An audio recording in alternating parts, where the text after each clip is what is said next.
spent 3 hours on that, your 3 hours just went trash. Because that, like, one crease and the whole thing gets out of line. You know what I mean? And so God was telling me, like, once that happens, you gotta start all over. You have to cut that part off and redo the whole thing. And so when it comes to forgiveness and pain in your heart or something like grudges, you actually literally have to cut it out so that it doesn't affect you anymore. Because even if you try so hard to put it back, it just doesn't stand. There's just not enough strength. A different part, a different imagery of the same idea is a cut. How many of you guys have like scars? I know we talk about scars. How many of you had like scars that was gushing blood? All right. Okay. So if it's gushing blood, like you guys have to like seek medical, assistance, right? You gotta do something about it. You can't just leave a napkin on there. It's gonna be okay. It's just gonna heal over time. Yeah. No, you gotta go and clean out the blood. Like, okay, my sister. I'm gonna put on that. Okay. When she was younger, she got this big old cut in her hand. I don't really know the story, but I just remember seeing the cut, and it was like it cut her hand open, like, and so like blood was gushing out, and there was like glass inside the cut. So she had to go to the emergency room, and they took glass pieces out, and then they had to do stitches inside and stitches outside, right? That whole process, you guys, we can't let that thing bleed out and hope that no infection, no bacteria, nothing's going to get in there because I said it's not. That just doesn't happen that way. That was something that God gave me. Like, when our heart is bleeding and when we're crying in pain, we can't say, God, just fix it. God, let it just close up.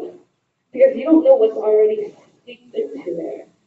After that cut is open, I mean, in a spiritual sense, if your cut is open, or if your wound is cut open, and you're bleeding, how many of you guys can tell when bitterness is in your heart? How many of you guys can tell, it's seeping in, and at first you might not notice it. At first you don't know that, I mean, if you guys have microscopic eyes, maybe you guys can see the bacteria that went into your hand. I can't, so that's what I'm just going to assume that you guys can't either.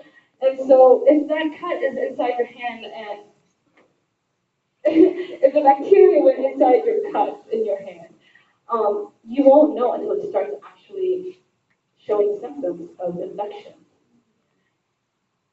And so my question to you guys is, when we're asking God for this revival, this new breath, this new calling to go out into the world and do something different, how many of you guys are thinking about yourself and the cuts that you guys have let bleed out? How many, what's deep inside your heart that's keeping you from fully letting go, fully going past your past? So if I can have everybody eyes closed. I know my message was short, but it wasn't really the message that I was going into that I was hoping to do today. All the information or whatever, stories or I don't know, imagery stuff that I was talking about, that wasn't me just telling you so that you guys would know for today. Because I don't know if you guys are going to know it and actually do something about it. So today I want to challenge you guys at this time, tonight, like to be before God and really look into your heart.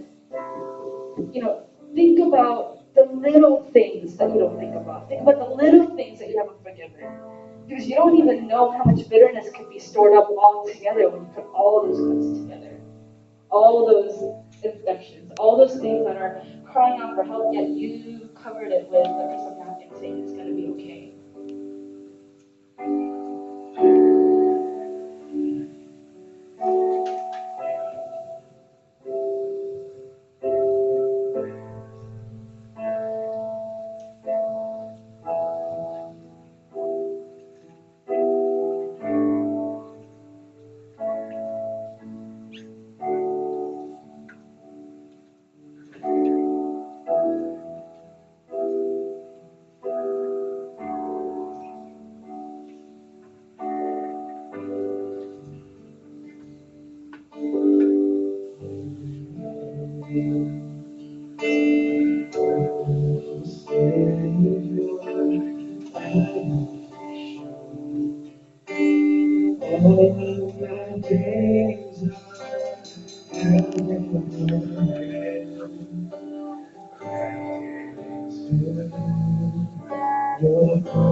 This time isn't for you guys to, just listen to the song and say, wow, that's a good song. It's a time for you to really think and reflect on your past.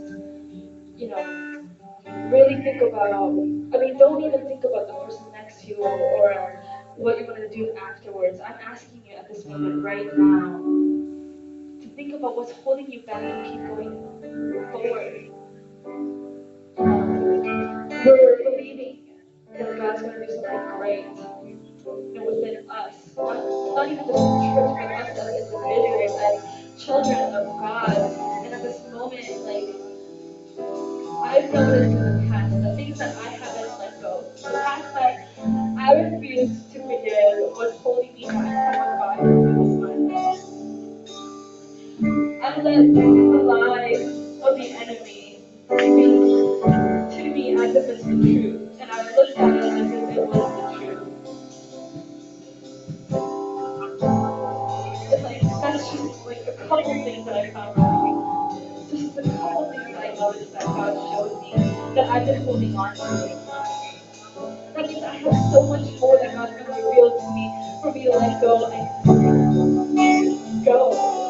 And as we ask God to mold us into this new masterpiece, we need to be that flexible clay. Be willing to be cut if it needs to be.